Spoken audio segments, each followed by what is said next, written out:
Welcome back. We are looking forward to Martin Escardó's third talk on constructive mathematics and univalent type theory. Today he'll talk to us about proof of the searchability of an infinity.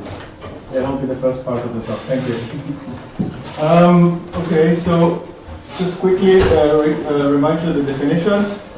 So a type is searchable if you can either find a root of a named function into the booleans, or know that there isn't any root.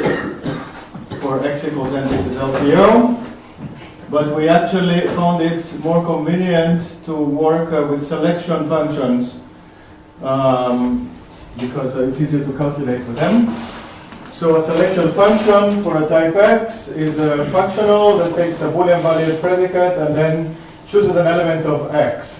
So this means that x has to be non-empty. It's a total function, of course.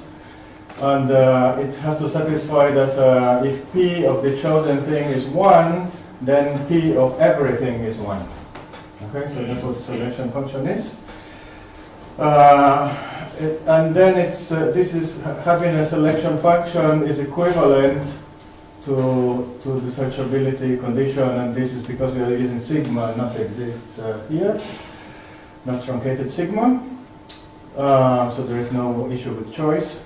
And then we say a type is searchable if it has a selection function, and an example that I want to show you is the type of decreasing binary sequences that embeds the natural numbers, but also has a point at infinity. And then we did this proof before that though you cannot say that an element of this type is of one of these two forms, because that's equivalent to LPO, nevertheless, you can show that it cannot be of any other form, right? So it's impossible that it's different from every n and also different from infinity, because being different from n precludes the possibility that the nth element is 0, so it has to be 1, and so it's 1 everywhere, and so it has to be infinity. So this is actually where we use extensionality. I didn't write it, but because the sequence is 1 everywhere, it has to be to the sequence lambda x1. So actually, we thought it's obvious for us, right? We don't know to do the extensionality, but if we try to convince them, it won't swallow it. Okay, so I should have written this. So then we have the density lemma that has a bug in the proof. We had p of x different from infinity and should be x different from infinity. So let's see what it says. It says that to check that the function is constant, even though LPO doesn't hold, it's enough to check that it's constant at the finite part and also has the same value at infinity. Okay? And so how do we prove that? Well, we use the previous lemma. So if we had p of x different from 1, then we couldn't possibly have x equals n because this contradicts this. Therefore,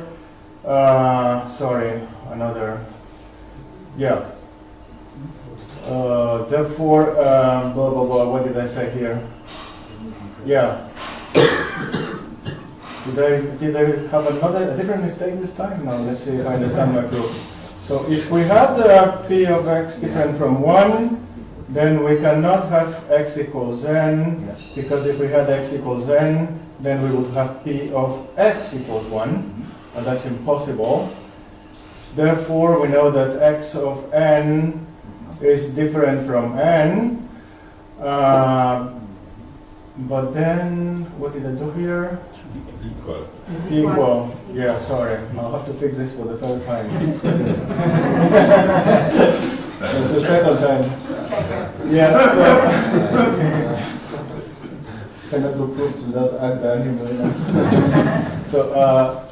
So this will so for the lemma that x will be infinity, but we are saying that p of infinity is 1, so we get the contradiction of hypothesis 2. Okay? So, and that's true because 2 has decidable equality. So we can generalize this a little bit if the quality of the target is not stable, you get the same conclusion, and this is how I formulate it in the paper.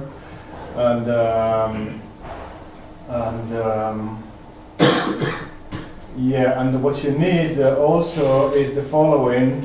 If you want to generalize, okay, so we generalize the target. If you want to generalize the source, you have to say that the set of these two kinds of numbers here is kind of logically dense, in the sense that the complement of this set is empty.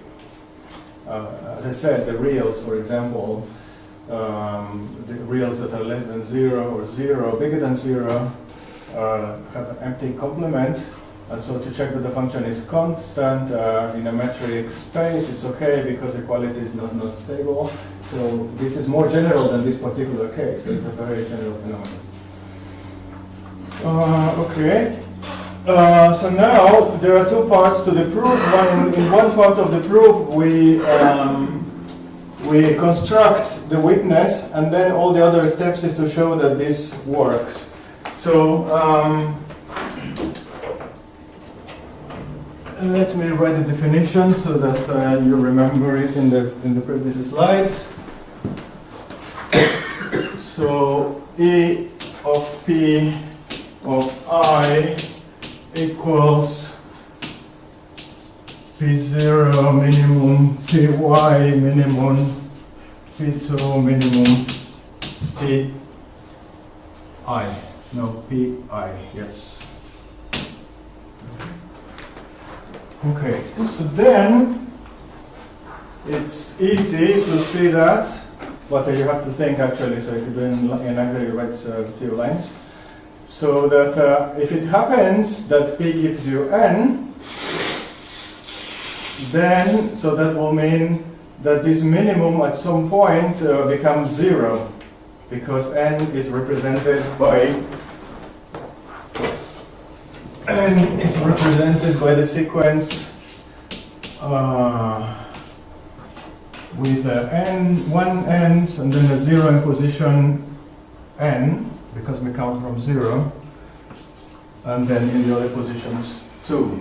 So if we have that epsilon of P is N, it means that, that in the previous things we have 1, but in this exact position we have to have 0. Okay.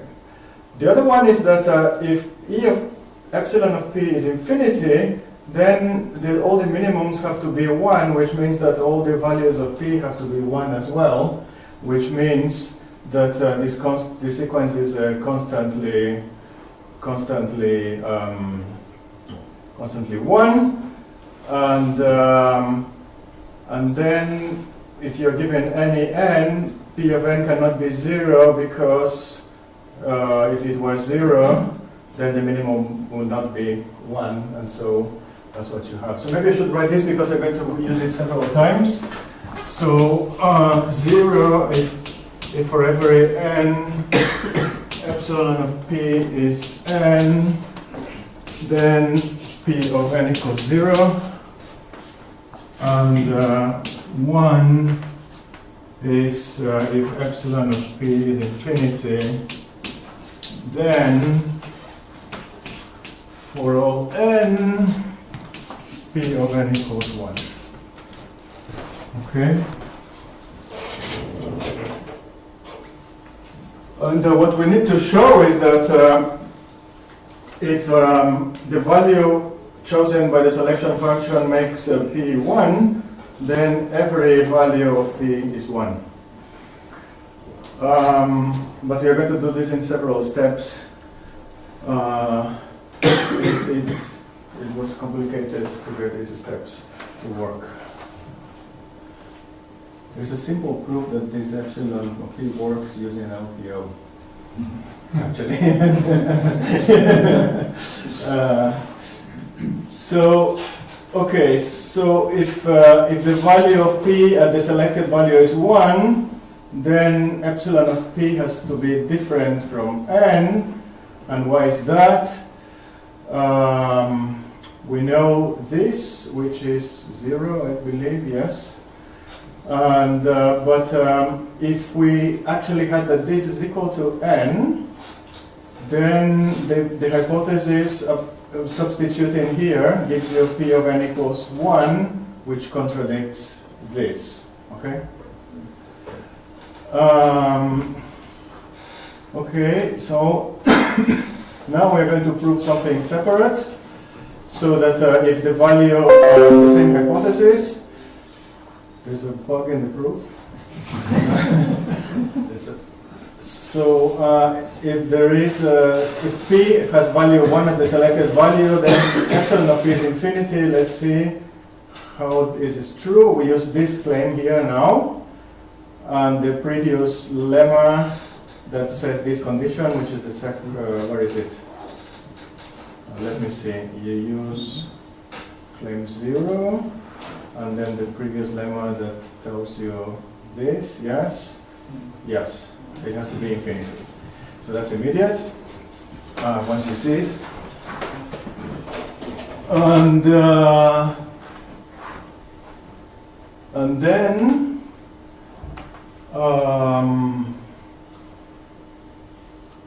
then, if the value at the value of P at the selected value is 1, then the value of P at every n is 1. Why is that? Because the previous fact says that, and so now you substitute here, you put infinity here, because of this, and then you get this, which is the second condition in the board.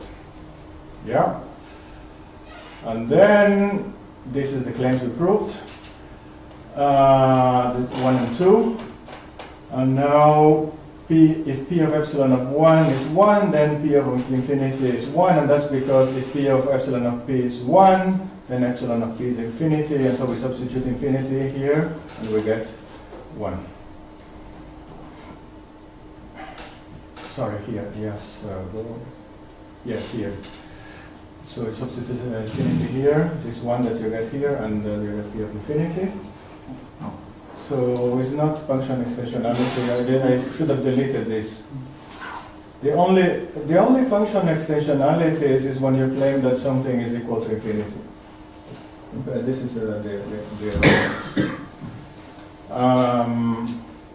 and then let's see if P of epsilon of P is 1.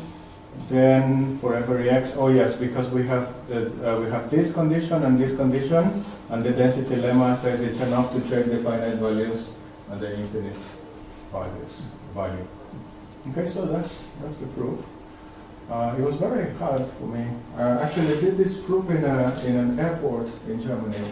I don't remember whether I was arriving or going, but I remember that I was near to the door outside. Maybe I was smoking. I didn't record it.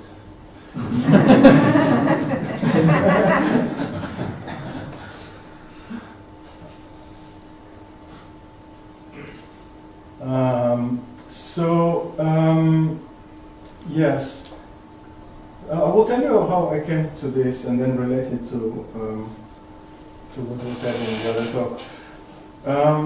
But one thing that you see more or less immediately is that actually epsilon of P is the infimum of the set of roots. Not just the minimum, because if there is no root, you get infinity. Okay? And so it has a list, so there is a list root if and only if P has some root. I'm not going to do the proofs now or write them down in a slide, but you also can prove that if P not has a root, then it has a root. You can find it. So you find something using epsilon, and then it will be a contradiction that this is not a root, and because of the decidability of booleans and all that, it works. Okay, so here this is hard to prove, but it's kind of 7 lines in a journal paper. And my student, Tranji, I told you about, didn't believe me, and so I said, well, implement it in Angram. And then he did, using the other lemmas I had. So I have this in my development. So this is the following. So if you have a function defined on n infinity, but now you quantify over n. So this quantification is possible. So you can either decide that the values are all 1 or not. And so this says that the restrictions of all the functions from n infinity to 2 satisfy the WLPO condition. Okay? So although we don't have continuity or anything like that on any axiom, actually there are some restrictions on these kinds of functions, right? It's not continuity, but there is something like that. So here are some consequences. If you have a function like this, you can decide whether it's constant or not. Given two functions, you can decide whether they're equal or not. That's because you can quantify over the target, and the codomain has decidable equality. Any function from n infinity to n has a minimum value. Cannot say it has a maximum value, because this would require Brouwerian axioms. However, you can say that there is a value before you know anything. So it has a value such that if there is a maximum value, that's the one I computed. Right? It's like the drinker paradox. You can decide whether a function is not continuous. And you can prove similarly to the talk on constructive mathematics that there is a non-continuous function f from n infinity to n if and only if WLPO holds. This is similar to the Ishihara's theorems. One difference is that we don't use any form of countable choice, for instance. Okay? But I will tell you later how I came to this, which was not via Ishihara, but in the end, in the paper, I wrote some consequences that this has to Ishihara's tricks. It's not working.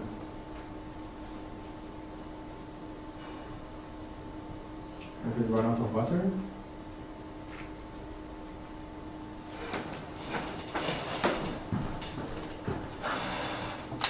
Okay, the pointer is working. Okay, we can go backwards. Oh, because it's the last page.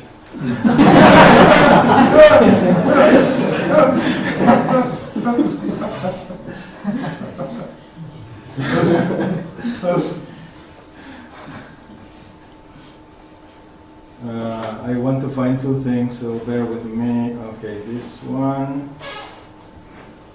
And then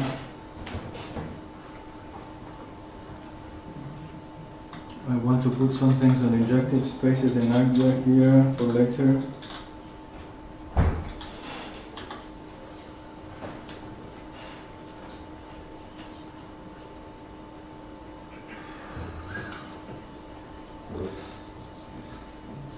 Injective types. Okay, so leave this for now here.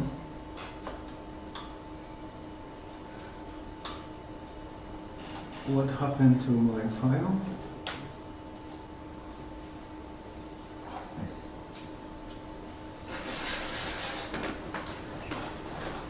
Okay, so this is something I did before 2008, and I published in 2008 in an LMCS.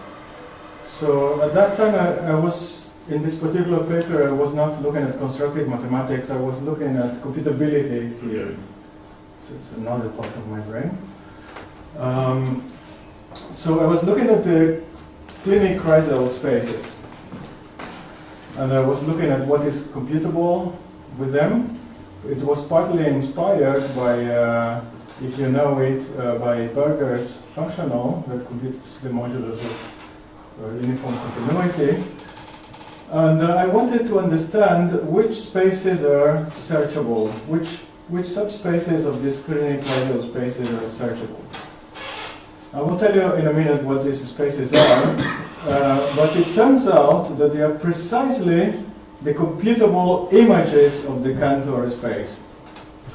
And you can also prove now, as a topology, not in computability, that if instead of saying searchable subspace, you say compact subspace, then what you get is that they are precisely, well, in the non-empty case, they are precisely the continuous images of the Cantor space. So you replace computable by continuous.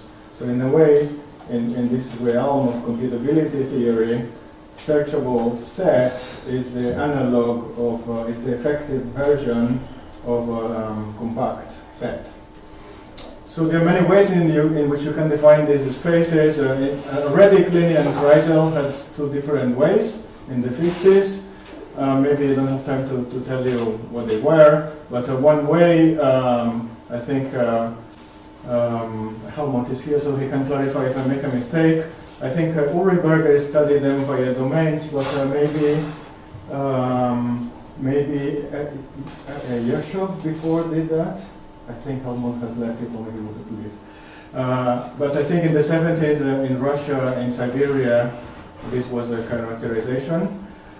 And then also you can do other things. You can take the category of compactly generated topological spaces. It is Cartesian closed. You start with the natural numbers, and then you close them the function spaces forever, and binary Cartesian products if you want. You don't get something very different. And these are the Kleene-Kreisel spaces, so they're topological spaces. And then what people do in higher type computability is to study computability on these spaces. There's a book by Doug Norman and John Longley, published 2 years ago, I think, that they studied these and other things. Okay, so that was how I came from. So of course, an infinity is compact, so it's searchable. But this proves in computability here classical, so and also all the functions are continuous because you're working with spaces, and then it's much easier, it's direct. Okay? So the new thing, and what I told you before, is that we are not assuming continuity, and we are not working with computability. We are working in a kind of neutral work. Yes? But you are assuming extensionality. I'm assuming extensionality at infinity. Any function which is constantly 1 is equal to lambda x1. Yes. Yeah. Yeah, that it wouldn't work otherwise, because if you have a function which is not a function that maps these two things to different numbers, of course it will trick my epsilon. Yeah. But I'm happy that my functions are extensional. But as I said, there is another version of the theorem which doesn't use extensionality. It just considers extensional inputs. Yeah? And in practice, if you wanted to use this, is okay, because you can always prove that any particular thing you define is extensional. Anyway, so now I want to see if you can go, now we come back, we forget computability and come back to our constructive mode, this part of the brain, I guess. So we try to look at closure properties and build more of these sets. So they are closed under sigma. So if X is a searchable set and Y is a family of searchable sets, then the sum is searchable again. This is not problematic. But it's not closed under pi, and you wouldn't expect that, and it's good to have these topological models in mind so that you don't try to prove impossible things.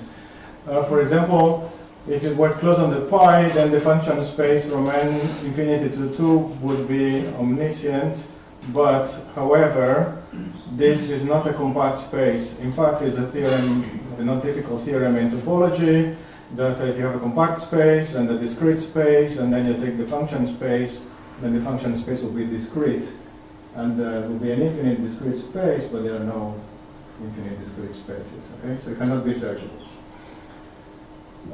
In particular, this also happens in the topological topos. It's closed under finite products. I don't have a slide, but if you assume some Brouwerian axioms, I think, I don't remember what suffices, but uniform continuity and maybe fun, then you can prove that they are closed under countable products as well, but then you need to extend type theory with a neo-recursive scheme. It's actually similar to bar recursion and things like that. In fact, because of this, I ended up writing papers with Paulo Oliva on proof theory, although I'm not a proof theorist, because he found this connection of this with proof theory. And then there is, well, I'm going to need this crucially, I call it the micro-Tikhonov theorem, which is when the exponent is a sub-singleton. Okay? So So if you have at most one searchable set, okay, then the product of this family of at most one searchable sets is searchable. And classically that of course is true because all sets are searchable, but you can also try to use excluded middle. Instead, you can say, well, if this is empty, the product is 1, is searchable. And if it is inhabited, it's because it's a sub-singleton, then it's a singleton, and then the product is one of these, the only one searchable space in your collection. So we want to do this, and I think I want to give you this proof, because I like it because it looks like we're going to use excluded middle until the last line, and then we don't. Okay? Yes? It's important here that these sets are searchable and not just omniscient, because they need to be inhabited. Otherwise, you get a taboo if you assume this when y(x) is. This set has to have a point, and searchable guarantees that. Okay, so start with a subsingleton x, and suppose that for every element of x, y(x) is searchable, and then let z be the product. Now you can prove the following: for every x, the whole product, is isomorphic to one component. That's because at the moment you assume you have a point, a hypothetical point, then x becomes the one-point space. And because it's a sub-singleton, and then that's easy to prove. And also, if instead, so this is if you assume that x has a point, then the product is equivalent to one coordinate. But if you instead assume that x is empty, then, well, you always have the entire theory that a product indexed by an empty set is equivalent to the one-point type.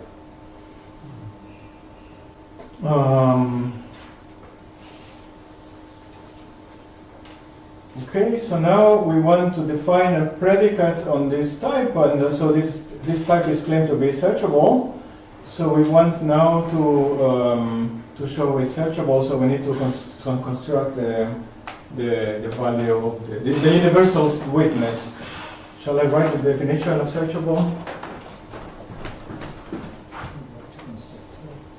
So we need to define z0. So if p of z0 is 1, then for all z, p of z is 1.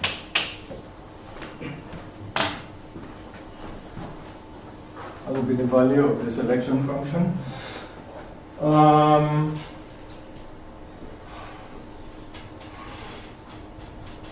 Okay, so now we use so now to define z, so that's interesting. So we don't know whether x is inhabited.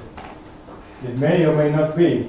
But when we define z, we have to say what it does to every input. An input is an element of x. So while we define x, x is inhabited. And so because it has this point, and so we use these equivalents here. So we know that y is searchable. That's the hypothesis. But it's easy to prove that equivalent types are closed under searchability. That's trivial. And so we use the searchability of y(x), because given a hypothetical. Okay. So this is what we do. So we take this hypothetical x, and then we use the fact that y(x) is searchable and isomorphic to z, and so we construct it using this. So you have to use some transport back and forth using this isomorphism. Okay, so now we are going to prove a couple of things. So if we are given a point of x, and we are given that p of z equals 1, then for all z, p of z equals 1. So why is that? Because if we have a point of x, then this space is isomorphic to or equivalent to one of these components, and we know that this y(x) satisfies the property, and therefore z as well. That's because we have a point. And if P of Z equals 1, oh, did I make a mistake here? No, I didn't. Okay, so this is just moving the x to here. Yeah. So because this in type theory is just a function, right? It's a function that has 1, 2,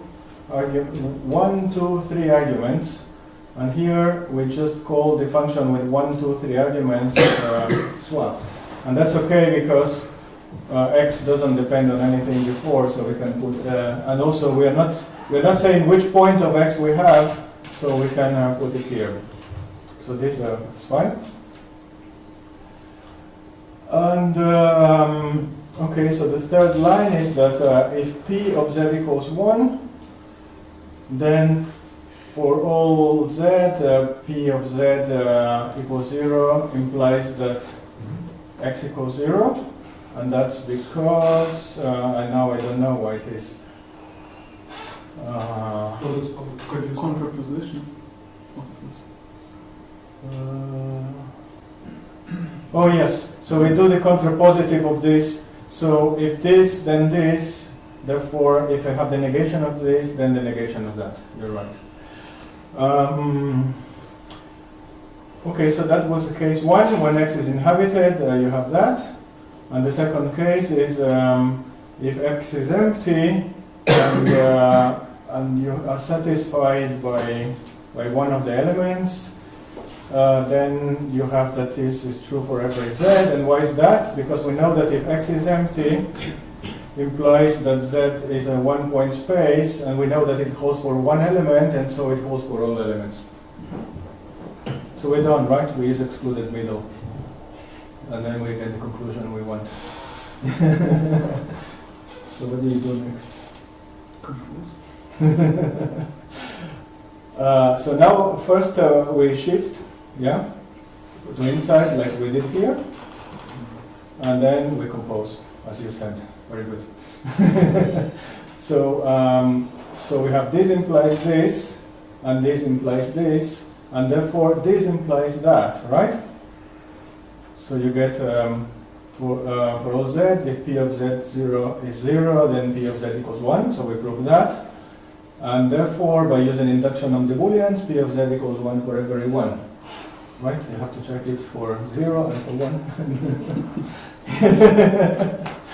So this is what we do. Okay, so sometimes it pays off to, even if you don't have excluded middle, to check what happens in the two cases.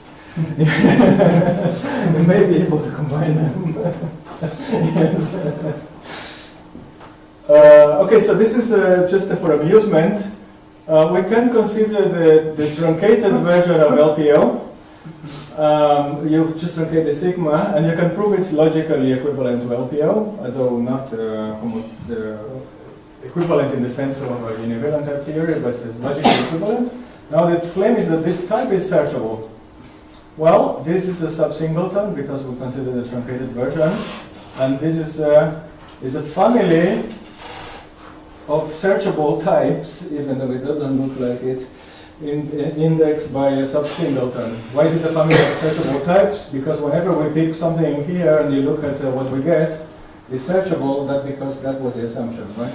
Can you put this N to LPO, please? And it's LPO RON. LPO is a type, right? Don't forget that. LPO says that,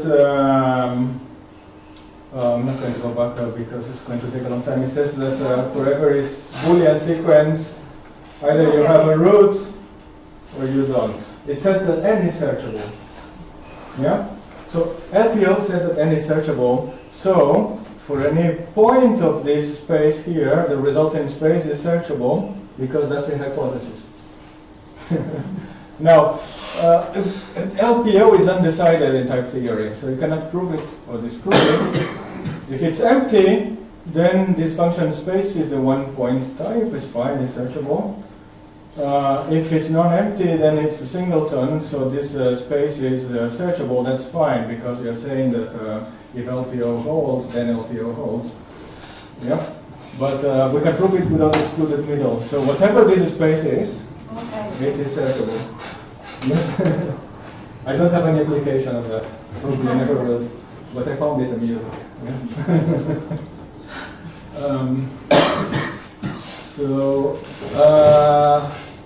Okay, so now I'm going to consider the injective spaces. What I want to do is I want to create sort of ordinal-like things. They're going to be almost like ordinals. I want to give a sequence of searchable sets, which also are ordinal, so you can find the minimal witnesses like we did for an infinity. Then I want to give uncountably many of them. I want to put them one on top of the other with a new point, top point, infinity, right? But in the talk, to save time, I'm going to only do the space part, not the ordinal part. So if I have countably many searchable spaces, I want to types. I want to put them together with a point at infinity. It's like in topology that would correspond to just take the disjoint union and then take the one point compactification or something like that. Of course, this doesn't work because there will be an isolated point that we want a linear point. And we're going to use this baby Tikhonov theorem for that. So that's why I introduced it. It's something I found that I needed in a step in an incomplete proof. So we're going to use injective spaces that I discussed at the preview lecture number 1, perhaps.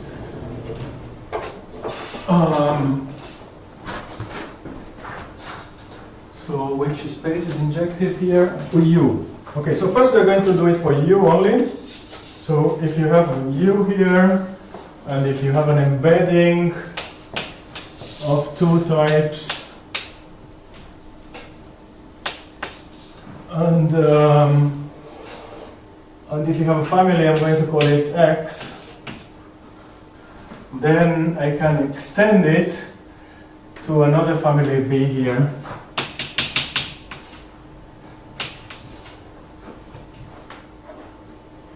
And embedding, I'm going to write it here because we're going to need it in a moment. Embedding means that the fibers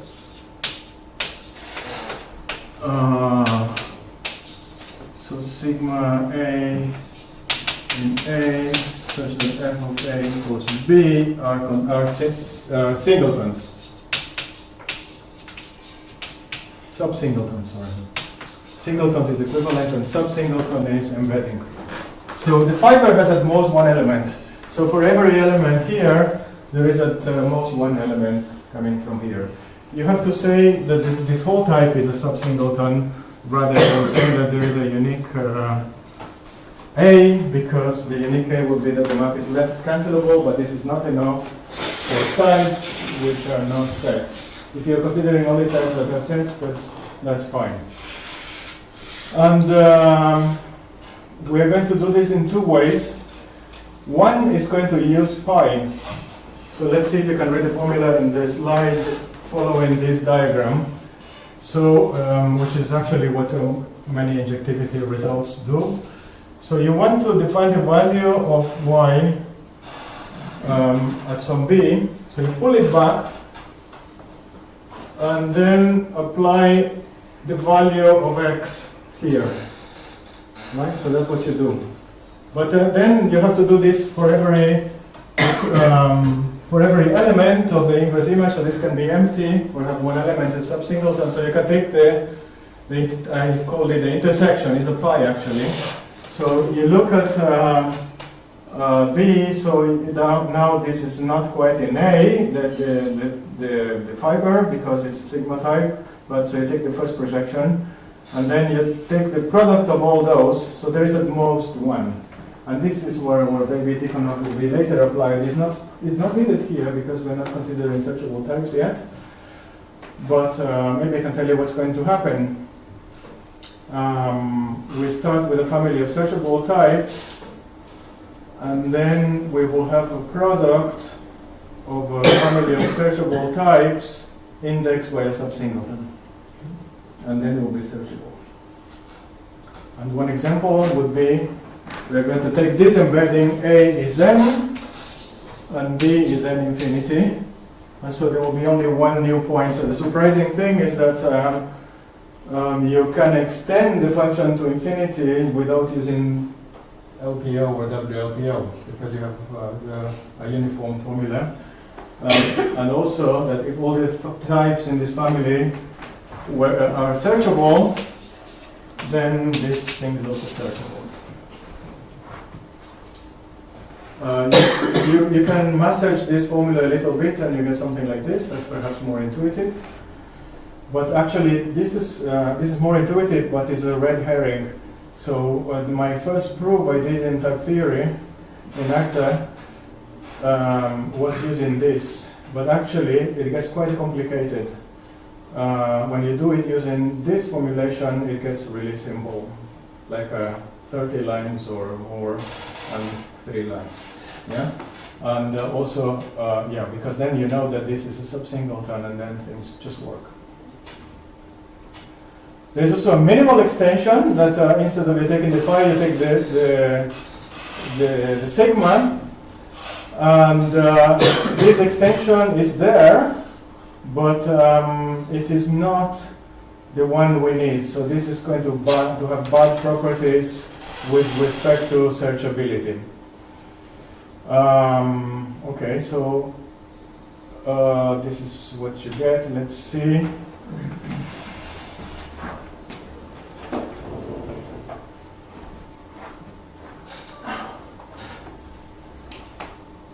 I got the. There should be a slash like this. So x divided by e. So this is a little bit like division, because if you do this times. If you do this times, y divided by e times e, you get x. Yeah, so this is what I said before, not this part. Okay, so if b is not in the image of the embedding, so you get empty here, that's an empty product, you get 1. So what will happen is that the value of infinity here, which is not in the image of the embedding, will be mapped to the 1 point type. Right? So one example would be the following. You start with a constant family of n infinities. So the first space is n infinity, the second is n infinity, and so on. And then you extend this family so that is also defined at infinity.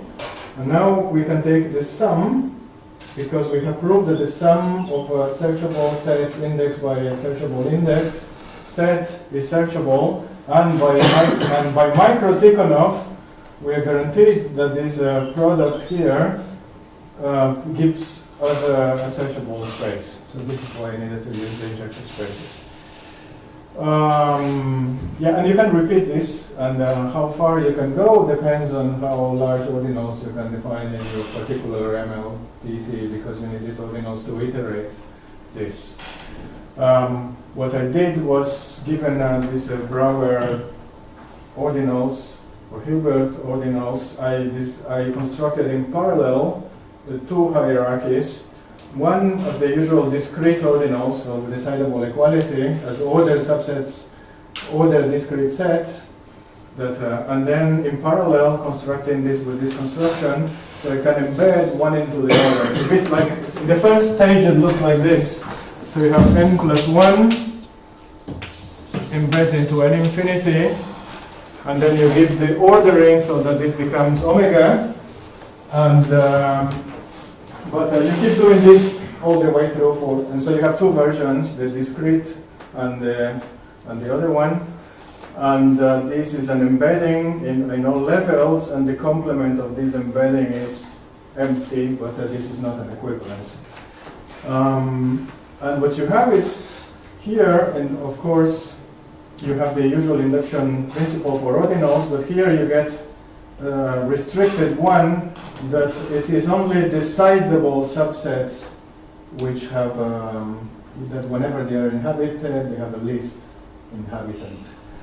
And of course, there are plenty of isolated points and decidable subset of this, right? So basically, what happens when you try to visualize this is that these points at infinity that you are at every stage where this extension thing here, they are the non-isolated points, and the other points remain isolated. Isolated in topology means is a singleton open set, but in logic it means the quality is decidable. We have to be a little bit more careful, but it's the terminology we use. And okay, so this is what I said. I'm not going to repeat it. Third question. The fact that the extension you gave there, XO3, is an extension. Yeah. You have to use univalence for that? Oh yeah, I forgot to say that. Yes, you have to use univalence because, well, okay, so yes and no. Or you could just... You have to say univalent. Okay, I'm going to do this in the next stage. For the searchable spaces, you don't. What you need it for is if you want to characterize what the injective spaces are, and now this is what I'm going to do after I finish this, right? Because you cannot define injective space up to equivalence, because if you have an arbitrary type, you don't know what an equivalence of points is. So you have to say equality. And then we'll come to this after I finish this part. But for this part, we don't need univalence. So when you say that it's an extension... At the moment, because we are not using univalence, we can just assume that we have an equivalence, right? I think, which is what I wrote here, perhaps. Did I write it? No, I didn't. But yeah, so at the moment, you can say equal or equivalence, because if it's say equivalence, then we can say equal, we're using univalence, but for searchability, it doesn't matter. Yeah. Okay, so you can define this L, which is like this. You start with a countable family of types, then you extend it to an infinity, and you take the sum, right? So using this embedding here. So you start with the family X in this function space, extend it to an infinity, and then take the sum, and this gives you a searchable set. So you can get larger and larger searchable sets. And okay, what I said here is true already. One thing you can do is you can feed it a constant family, and so now you get a function from U to U. The formula is this one, if you care for a formula. What you get here is the carrier of the, if you know the delay monad, so this is what people call the delay monad. Okay? So it means that if you use the delay monad of a searchable type, the result is also searchable. So if I apply the delay monad.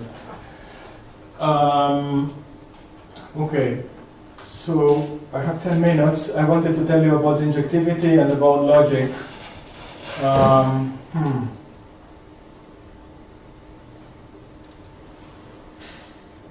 I will try to do both. I'm not sure whether it's going to work. So if you have multi-left type theory with a truncation, you can prove that these following four statements are logically equivalent. So for any type X, you either can pick a point of X or show that there isn't a point, or whenever you know that there is no point, it's impossible that there is no point, then you can pick a point, or whenever you have an element of the truncation, you can actually exit it and get an element of X, or that every type has a constant in the map. So these four statements are equivalent. It is excluded middle in Curry-Howard logic, but actually it's more like global choice, right? It says if you have a non-empty type, then you can pick a point of it. Or even if you have an inhabited type, then you can actually pick a point of it. And also, it's not only does, actually this implies another choice, which I'm going to show you, but also it is inconsistent with univalence, because you can prove that it's impossible to pick a point in such a way that, for every type, in such a way that this choice is invariant under isomorphism. And this proof is in the hot book. I believe it was done by Thierry at some point in the Institute of Advanced Studies. So, the way people say excluded middle in univalent type theory is by saying that the same thing as before, but restricted to propositions. If you have function extensionality in addition to truncation, then these three statements are equivalent. But usually, truncation is defined in such a way that it implies function extensionality, so that's fine. So, what we had before, but this one is the one I want you to pay attention to. So, if you ever had the wrong impression that this is like a double negation, well, it isn't, because although truncated X does imply not X, if you had a procedure for given any non-empty type finding an element of the truncation, then you would be able to prove excluded middle. Okay? So it's very different from double negation, the truncation. A choice, as in, this is not choice yet. So another thing that I told you before, but I'm going to repeat. So normally you formulate unique existence like this in any foundations. So you say there exists some X, and then you show that any two are equal. But this is not good for univalent mathematics unless your type is a set. If your type is a set, you can get away with that. But if your type is a one groupoid or a two groupoid or something like that, usually this is not a good idea at all. And you have to say instead that the whole data, the point and whatever you want to show is a singleton. And this will be particularly the case when you formulate universal properties. Maybe you have heard when you formulate some adjunctions or universal properties and you say that the function is unique up to a unique isomorphism. So is unique up to a unique, so this also has to be, this part also has to be unique. The same for at most one. So you want to say at most one, you don't say this. So this is at most one in the traditional way, but at most one for us has to be that the whole package is a subsingleton. And choice, as you know, actually holds in Corey-Howard logic. Not only does it hold, but also this is an equivalence. These two types are equivalents in the isomorphic. So this is not choosing anything, so this is just shuffling around the information. What really is choice is when you have exists rather than sigma. So if you say for every x there exists a y with some relation to x, then if you claim that that there exists an f that picks the y's, then this is choice. This, but actually, if you want this to be consistent with the Univalent type theory, which is the case, assuming the model of simplicial set, actually you have to assume that this is a set. It cannot be a one or two groupoid or whatever has to be a set, and also all these types have to be sets as well. And so if you have this requirement, you get a consistent axiom, but it implies excluded middle. Okay, so this form of choice implies excluded middle. But actually, if you have pure MLTP, you can equivalently formulate choice like this. And the reason this holds is the following. You can prove excluded middle from choice with a truncation, but also using this other truncation, which is double negation. And also you can prove that if you have excluded middle, then the truncation is definable. Because if you have excluded middle, then yes, the truncation is the double negation. Okay? So, so then you can formulate it like this in pure MLTT. So if you wanted to formulate real choice in pure MLTT, so this is what real choice is. The other one is just an isomorphism. Okay. Where are my slides about injectives? They are not here. But I have the AGDA file, so I'll show you from the AGDA file.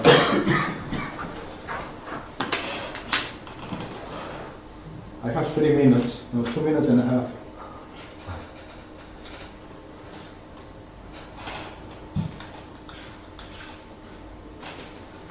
Okay, so I'm going to just now look only at the types of some functions because we don't have time. So if you consider the formula that I gave you, which is not in the board, so this extension using the pi of the inverse images, so this is what is it? It is a right kind of extension. So what this means is that if you have a G here,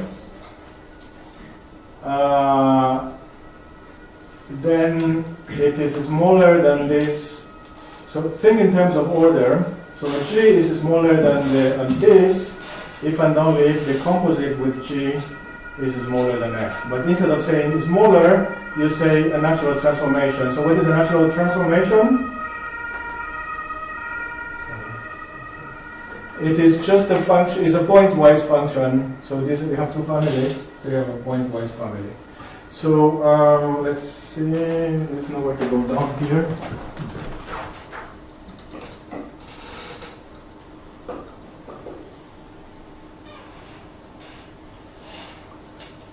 Okay, so just to give you a quick taste of AGDA. So in another file, we define the fiber. The map which was in the board is J. So we take the products of the W's in the fiber. We don't use a comma for the product, we use an arrow. So it's a product of all the first projections of the fiber, so which are the elements in the X. And similarly for sigma. We introduce these abbreviations here, like in the paper.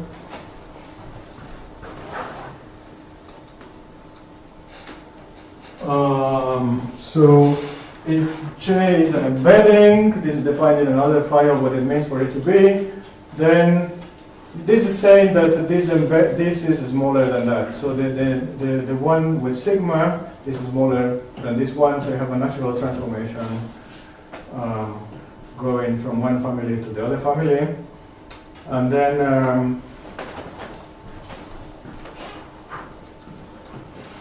then what can I show you? Okay, that shows that it is an extension, well, kind of a CAN extension. And then you get these equivalences that I told you. The definitions look a little bit complicated, but actually they are really simple if you know the language. You basically define some functions both ways, and then you prove that they compose to the identity. And what are the theorems we have? We have the theorem that says that the extension is really an extension.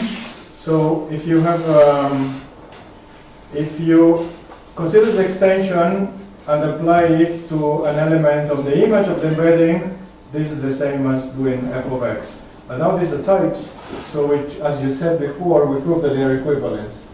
And later, we use univalence. So I'm actually going to jump to later. Oh, another thing I didn't tell you I think is interesting. Can you allow me to overrun by 2 minutes? I don't ask you, ask him. So I think I find interesting is the following. So the product of the original family F, the product of the product of the original family F is the same type as the product of the extended image, which intuitively means that all the new things get value 1, so they don't contribute to the component. And the same thing holds for sigma. So if you look at here, if you do the other extension, the minimal extension, the sum of the non-extended family here is the same as the sum of the extended family here. Okay, let's keep this. Okay, so now I need to make this smaller.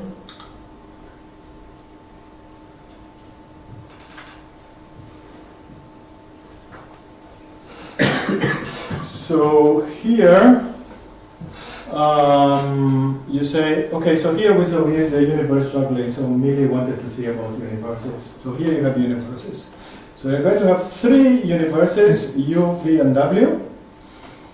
And the input of the function is going to be an element of the type of the universe, that's the D. And that's the D and the bottom of the triangle. And then I have a U, an X, which is the, maybe I should draw the diagram quickly. So this is X, Y, and D. And you have a Y in V, so this don't need to be, they don't need to be the same universe, right? And then you have an embedding like this, and then the definition says if you're given any f going down from A, from X, then you can find, so as I said, I'm using the definition with sigma and not with exist here, and that extends the function up to pointwise equality.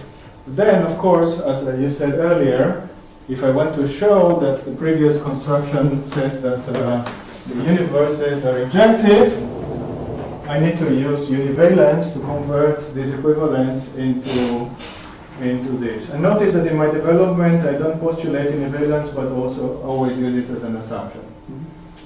Now, I promise to finish in 30 seconds, so now you need to show, I want to show that the injective types are precisely the retracts of Cartesian, of exponential powers of the universe. One part is completely general, known from category theory. Injectives are closed under retracts, under exponentials. What we need to show now is that any injective, so any space can be embedded into an injective space.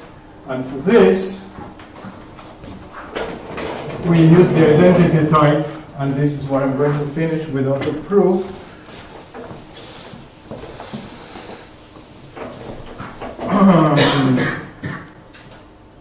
So you have the identity type that goes from x times x to the universe, but for me, I'm going to consider it in the current way. And I don't know whether this is visible, probably not. And the claim is that this map is an embedding. So we can embed any type x into an exponential power of the universe. So the injectives are precisely the retracts of exponential powers of the universe. What a mouthful. And this proof can be done in two ways. You can assume univalence, and then it's a little bit long. I wanted to show it to you, but we don't have time. Or using the K axiom. But as far as I can see, you cannot do it without them. But you need it anyway, univalence in the other step. And with this, I thank you and I apologize. Thank you.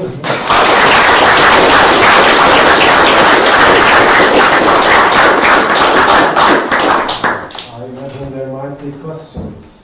Yes, is there? What's the elimination rule for the truncation? There is a fake elimination rule, unless you are in type theory, in cubical type theory. The elimination rule says if you want to get an element out of the truncation,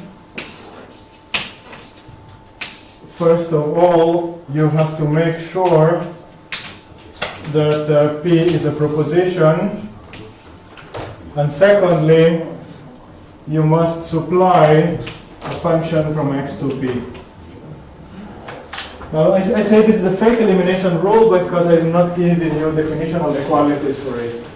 But in cubical type theory, you can do that, right?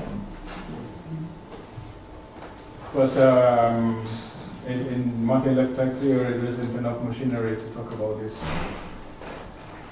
But could you enforce it by thinking of that as a quotient, trivial quotient, on any type? If you have quotients, If you think of a quotient, you could enforce it to have a function to any set, such that is the quality. It's a yeah, the thing is the following. I think this is a quotient only when X is a univalent set. When X is an arbitrary type, I don't think this is really a quotient. I mean, it may be a quotient, but you have to make sure that your set level definitions get good definitions at the higher levels, right? Another example is equivalence. So maybe you have noticed that we say equivalence and we don't say isomorphism. Because for sets it's fine, you can say isomorphism or equivalence. So, but for other types you have to be careful of how you say things. The uniqueness is a problem. Yeah. But yes, if you say quotient in the right way, it will be a quotient. But for sets, it's really what you imagine as a quotient. Yeah.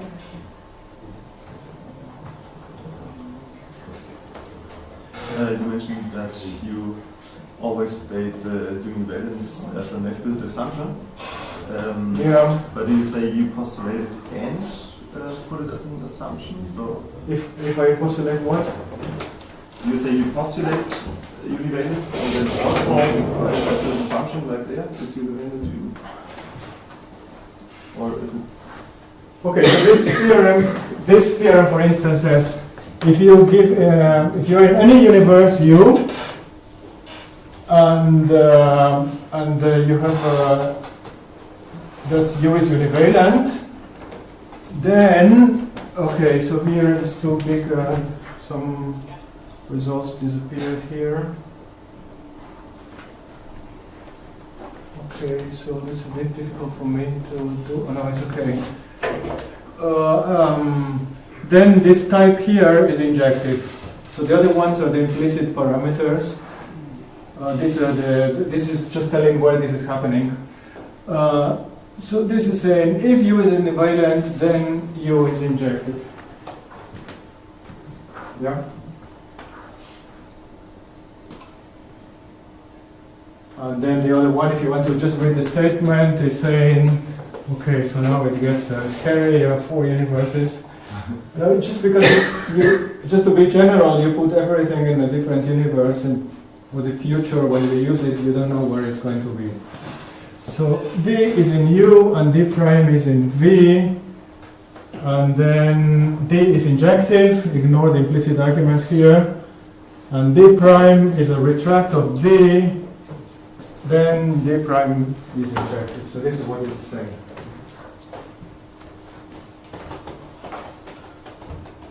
There will now be another discussion session as we had yesterday. I were hosted by Peter. Maybe we can have, maybe you can address further questions there. Let's now first thank Martin again.